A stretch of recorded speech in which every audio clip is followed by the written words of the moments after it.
Right now we're standing in one of 4 pattern barns here located at Spring City. This is where we keep our tooling or patterns that helps make, obviously, the mold impression where this starts the process of making the lighting pole. We're going to walk over here to, this is a Washington 12 or 10P post. And what separates us from our competition, again, is the intricacies of how we make our patterns. Now, I'm going to talk about loose pieces. But before I do that, I'm going to actually talk about the process that we're going to see as we walk into the foundry. Picture yourself as a kid, you know, on the beach with playing in the sand. I use this terminology because it really simplifies the process. Taking a seashell and wet sand, pressing that seashell into the sand, pulling it out, gives you that mold impression. Well, that's pretty much what we do here, a little bit more sophisticated, but pretty much the terminology or analogy that we would use for describing the process. But what you need to remember is when you pull that pattern out of the sand, anything over a 100-degree plane, you could lose the ornamentation and detail into the sides as you pull that pattern out. So that's what common sense would say. So what we've developed and good foundry practice developed are loose pieces. And I'll show you. You have to visualize this mold that's going to be down, face down into the sand. And when you pull that pattern out of the sand, these pieces here, I've disattached one of them right now, will actually stay in the sand. So it pretty much releases itself as you pull this pattern out. These stay in the sides, and then the master craftsman gently pull these out of the side of the mold to keep that continuity of the decorative element that's on the side of this fluted shaft, especially when you start getting into even more decorative portions of the base, like this piece here. This piece will actually stay in the mold, and they'll remove it and keep that ornate detail inside that fixture, or inside the mold cavity. That's extremely important because our product is known for its quality and its craftsmanship, and the continuation of utilizing the loose pieces enables us to really put out a beautiful product. Those other companies that don't use it get more of a washed out feeling, especially when you get into, they'll go around where the pole is all detailed, get to what's called the parting line, or the half of the pole, and you'll see it washed out, or the detail fuzzy, or they fake grind in any of the details. So it's not the best practice, and we utilize these pieces to give the customer the product that they're looking for. This post over here is a Franklin post that we use in Society Hill, Pennsylvania, or Philadelphia. We also use it a lot. Walt Disney likes the pole. They have on a lot of their piers and stuff like that a version of this particular pole. This is a Northampton base that is missing some of the loose pieces. You see the marks, the numeric marks where the pieces would be. Just a different style base. Over here is a decorative cross arm that we use for the city of Oakland. You can see the ornate detail.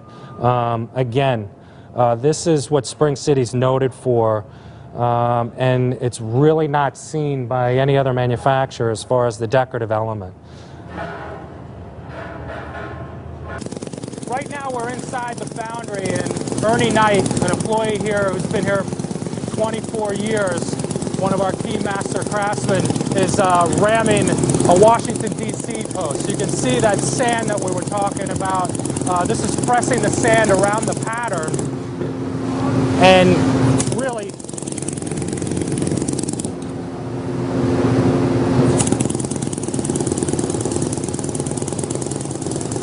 the sand that's being used is what's called green sand. It doesn't look green, but it's actually a black sand, but it's green sand because it hasn't been baked. It's a mixture of regular sand, clay, and moisture, as well as some chemical binders. Right now, Ernie's just getting off the excess sand, and pretty soon he'll start putting the gating and the risers in, which we'll talk about.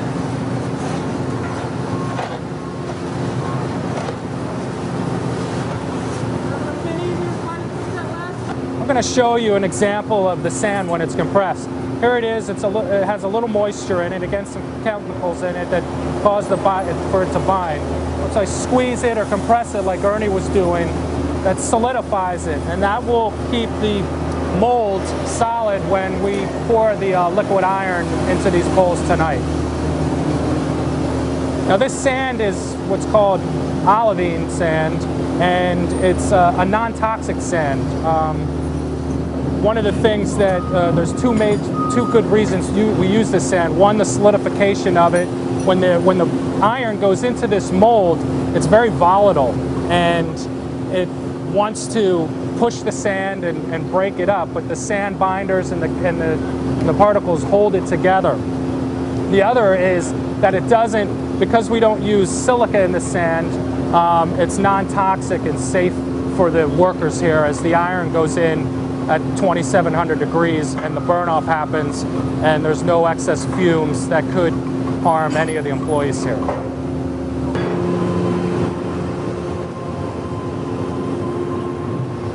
What you're seeing now is a New York City standard post, and they're actually, what we talked about, pulling out the tooling or the pattern. Bobby Olemack and his assistant, Bobby's been here 20 plus years as a master molder. And you can see what I talked about in the pattern barn, the loose pieces that they've come off the pattern as they've pulled it out of the mold. As soon as they take the two bases out, or the halves of the pattern, then they'll start taking out the additional loose pieces that are in the mold. And this particular pole here is a beautiful pole. It's the New York City Standard Bishop's Crook pole. There's ivy that runs up and down the shaft section, and real decorative, ornate detail up at the top and the bottom of the pole. See how he's starting to remove the loose pieces down at the bottom of the base that have the decorative floral vines on the BC base. Again, without these loose pieces, you would not have this detail, or it would be really washed out.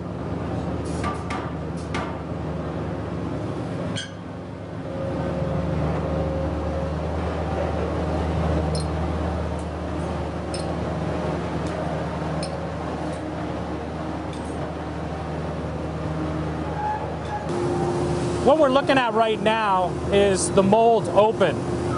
You have the cope and the drag, which is the bottom portion. You can see when we talked about when we were in the pattern barn, the decorative element that's all up and through the inside of the pole and the pole base. Without those loose pieces, we would have lost all this detail in the base and in the shaft. What you see down the center are actually the chaplets, and that supports the core. And we talked briefly about that in the pattern shop. The core is what makes the pole hollow. You can see how the core is laying in on the chaplets and supporting. And here's the void, or what's going to be designated the wall thickness, as when the liquid iron flows through, this will be the portion of going around the entire core and into the impression of the molds.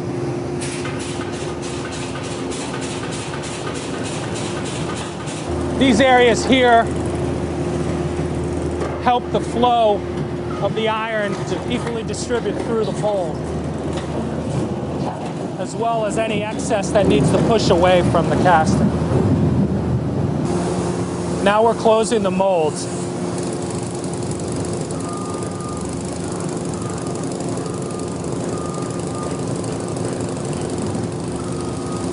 You really get a good example of the solidification of the sand and how it maintains its solidness. And we're closing the mold. You can see some of the gasketing that's around around the core to make sure that there's no seepage.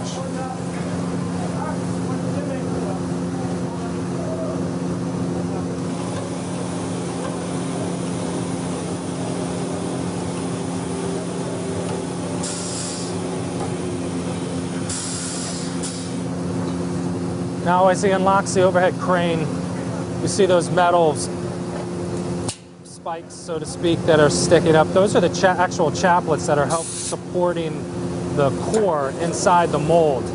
And in a few minutes, he'll start cutting that off. But they'll also start putting the C-clamps, the wedges to hold that Flask jacket together.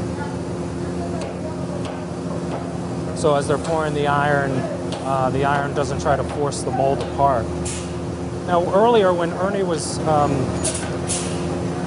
ramming the sand,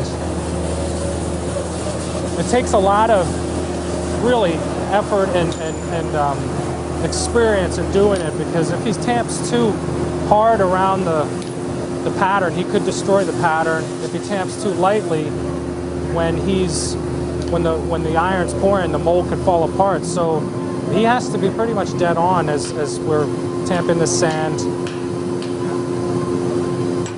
and getting the mold ready for pouring tonight. You can see the labor that goes into this. You don't want to have to redo this, and losing a mold is extremely costly, and these guys are fantastic about not allowing that to happen. What we're looking at right now is the BMM machine. It's an automated machine that we use to make some cross-arm and smaller bases. Basically, the same process but done automated with this machine. And in a few seconds it will flip over and you'll get the bottom portion of the mold exposed.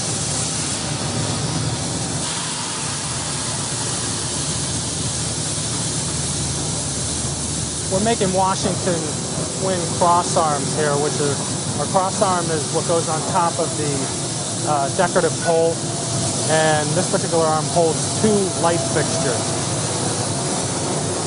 Taking the Flask off, I'm going to bring it over to the floor so they can put the core in. Again, as you look at the ornament detail, there's even loose pieces involved in when we utilize the automated system as well. This machine helps us make, instead of only making 5 or 10 a day, we can make upwards of 20 to 25 a day with this automated machine.